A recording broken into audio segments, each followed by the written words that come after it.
When you first open Gemini, you may find that it looks like this. And what you want to do is expand your menu. So over on the left, there's the 3 lines. Go ahead and click that. You can collapse it, expand it. When you have it open, you're going to see all the chats that you've had prior. Remember that you can pin these chats so they're easier to find. Chats at ABC currently cannot be deleted, so you're going to get quite a few of them. Learn that by clicking the 3-dot menu, you can pin that and move it up to the top so it's easier to be found. But today we're going to focus on gems. So you're going to go ahead and click to the right of the word gem, especially if you haven't created one yet. You're going to click there, and it will open up your gem manager. So gems are your personal assistant. Think of them as a co-teaching partner, a thought partner that doesn't require context all the time after you create it. So it will know exactly how it's supposed to behave and deliver you really accurate information that is going to assist you. You can click more. These are pre-made. There's one that's a lot of fun, the Storybook Gem Manager. You might want to try that when you're all done today. But for today, we're going to create a brand new gem. So we go ahead and click the blue button that says New Gem. And there are 3 cells that we need to fill out to get our gem going. The first one is giving it a name. The name makes it easier to find. Be careful when you write the name because sometimes Gemini will pick up pieces of that name and assume that that's what you want, how you want your gem to behave. So I'll give you an example in just a little bit.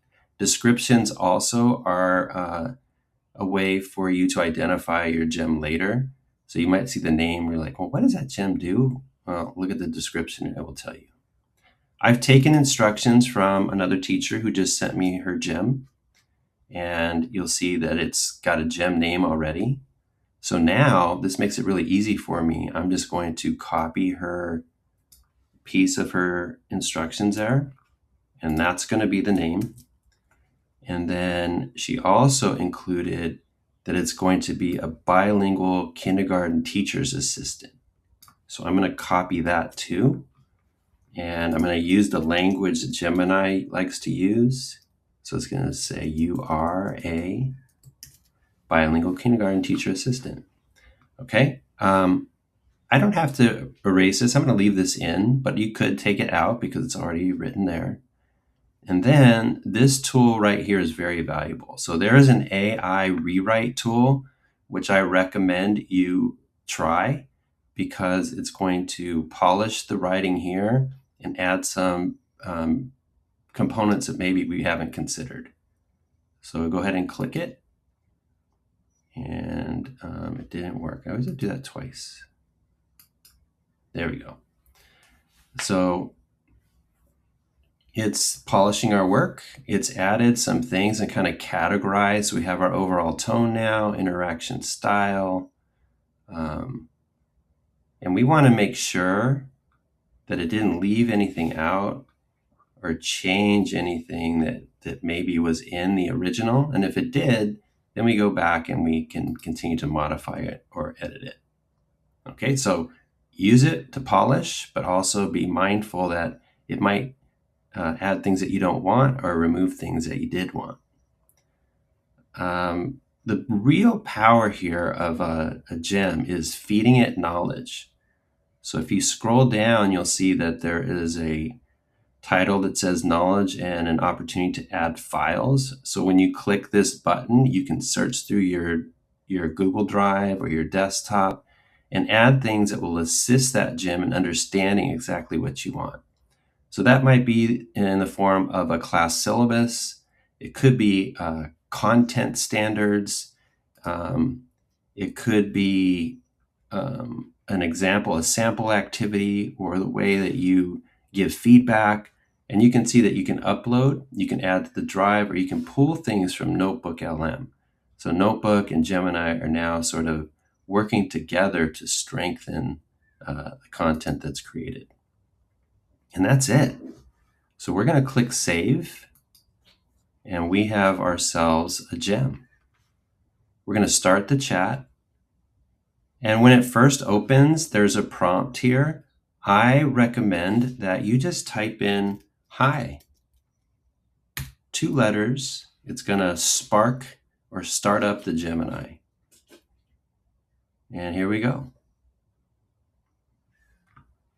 It's asking us questions. It wants to know what we're teaching today. So it's going to work like Gemini, but now it's going to think like a kindergarten assistant, bilingual assistant. Pretty awesome. Now, another super powerful opportunity that you have when using gems is that you can share them. Share them with a colleague. Share them with your school, with all of your colleagues.